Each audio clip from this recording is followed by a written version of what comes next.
No filme, eles apresentam Matrix como um programa de computador e que mantém as pessoas no mundo virtual. Essas pessoas nasceram nesse mundo virtual e, portanto, não percebem que ele não é real. Aí, no filme, então, mostra o processo de despertar e descobrir qual seria a realidade objetiva para além desse programa chamado Matrix. Não só no filme isso acontece, mas em várias outras culturas, em religiões antigas, em ideias de filósofos, essa ideia de um mundo virtual, ilusório em que a gente está inserido, se repete ao longo da história. Se você for interpretar, então, o filme do ponto de vista platônico, você vai perceber que esse mundo Matrix é muito parecido com a situação que Platão nos conta na República, quando ele fala da alegoria da caverna. A ideia da caverna, a alegoria da caverna, é que existissem um grupo de cativos, de pessoas que estavam presas dentro de uma caverna, voltados para uma parede. Nessa parede, eles não podiam virar de lado, eles tinham que enxergar essa parede, eram projetadas sombras, acabavam acontecendo de passar em sombras, e eles só viam isso, eles só conheciam essa realidade. Então eles imaginavam que o mundo eram essas sombras, só isso. E aí Platão fala que por acaso, em alguma situação, você imagina que um deles se libertou e olhou para trás. Olhando para trás, ele viu o fogo que projetava essas sombras. No primeiro momento, ele fica cego com essa luz atrapalha. Se ele insiste, se ele não recua com medo, ele se acostuma com essa luz. E aí ele descobre que existem objetos reais que produzem as sombras, e talvez pessoas que passem, e existe a caverna como um todo. Saindo da caverna, ele encontra um outro nível de luminosidade, o sol, e de novo ele fica cego. A tendência é que ele fuja com medo.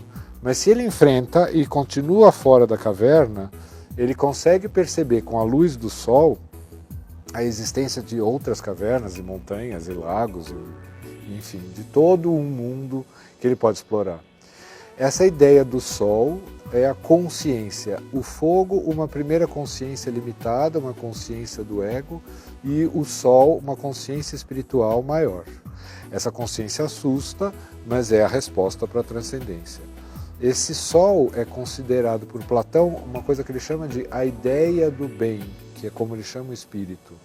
E se ele de fato entendeu essa espiritualidade, essa transcendência e a ideia do bem, esse cativo libertado vai se ver em algum momento obrigado a retornar para a caverna para ajudar as pessoas que ainda estão lá dentro.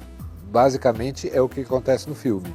O Neo é esse fulano que se libertou e esse fulano que retorna para libertar os outros. A ideia então de sair do Matrix, já que o Matrix é essa situação de aprisionamento através dos órgãos dos sentidos, da percepção pretensamente objetiva de um mundo em que você está inserido, com os seus conceitos de valores e emoções, a ideia de sair desse Matrix ou dessa Matrix se dá não por essa via.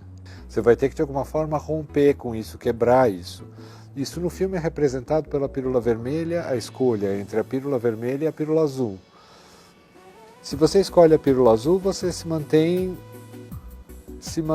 na sociedade, se mantém adequado, se mantém numa zona de conforto.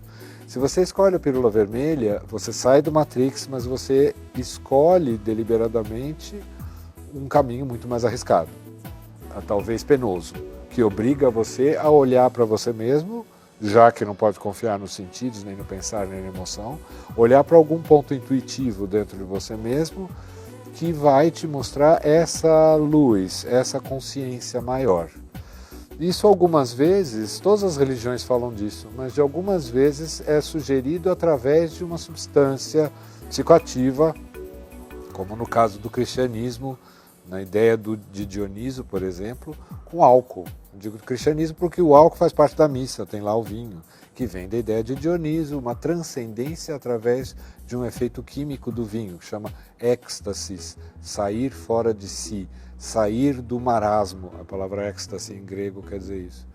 Só que se você faz a transcendência através do ayahuasca ou de qualquer substância assim, você está usando de um recurso externo e não um crescimento seu, propriamente dito. Então todas as religiões mostram também esses caminhos, que acabam caindo na ideia da meditação. Meditação transcendental, meditação zen budista, meditação taoísta. A própria ideia de oração na tradição judaico-cristã é uma forma meditativa. A ideia de mantra, por exemplo, nas tradições hindus. E através disso você se desliga desse mundo sensível, transcende esse mundo sensível e busca atingir esse mundo espiritual. Então é um processo longo, talvez sem um fim, mas que tem várias formas de você representar isso ao longo da história e descobrir isso em mitologias e religiões.